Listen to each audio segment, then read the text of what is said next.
నీ సన్నిధిలోనే ఉంటానయ్యా, మనసారా ఆరాధిస్తూ బ్రతికేస్తానయ్యా. నేనుండాలేనయ్యా, నే బ్రతుకాలేనయ్యా, నేనుండాలేనయ్యా, నే బ్రతుకాలేనయ్యా. నీవే లేకుండా నేనుండాలేనయ్యా, నీ తోడే లేకుండా నే బ్రతుకాలేనయ్యా. నీవే లేకుండా నేనుండలేనయ్యా, నీ తోడే లేకుండా నే బ్రతుకలేనయ్యా. రాజా నీ సన్నిధిలోనే ఉంటానయ్యా, మనసారా ఆరాధిస్తూ బ్రతికేస్తానయ్యా. రాజా నీ సన్నిధిలోనే ఉంటానయ్యా, మనసారా ఆరాధిస్తూ బ్రతికేస్తానయ్యా.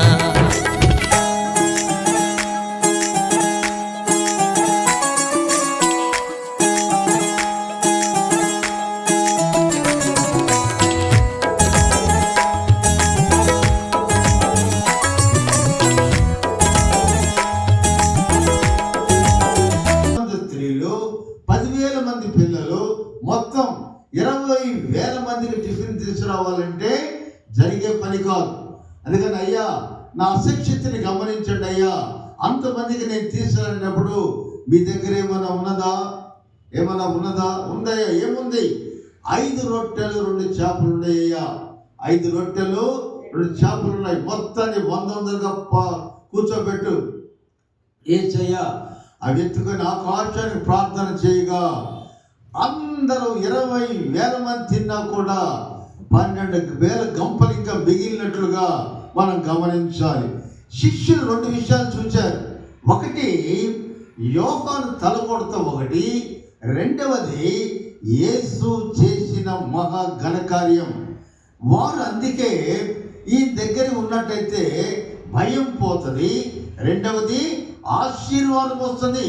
కాబట్టి ఈ దగ్గర ఉండాలని వారు నిర్ణయించుకున్నట్లుగా మనం గమనించాలి. అయితే యేసు ప్రభువుకు ప్రత్యేకమైన ప్రణాళిక ఉంది. ఏమిటి ఆ ప్రణాళిక?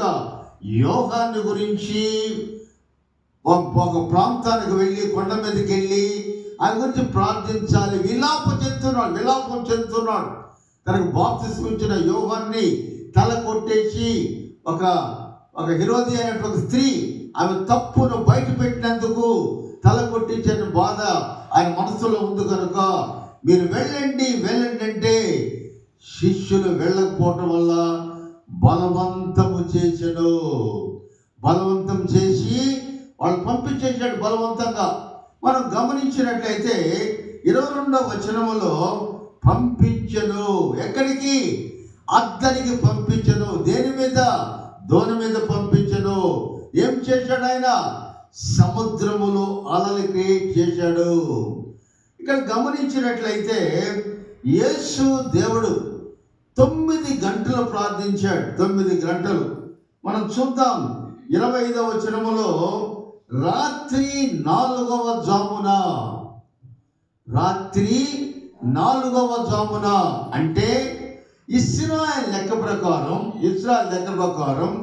6 నుంచి 9 మొదటి జాము, 9 నుంచి 12 మొదటి రెండవ జాము, 12 నుంచి 3 మూడవ జాము, తర్వాత 3 నుంచి 6 4వ జాము, 6 నుంచి 9, 9 నుంచి 12, 12 నుంచి 3, 3 నుంచి 6.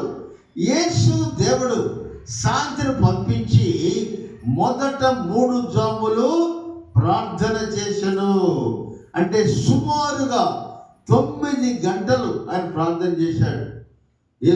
ఒంటరి పోరు నన్ను విసిగించిన మనుషులెల్లరూ నన్ను తప్పు పట్టిన, ఒంటరి పోరు నన్ను విసిగించిన మనుషులెల్లరూ నన్ను తప్పు పట్టిన, ఒంటరి వాడే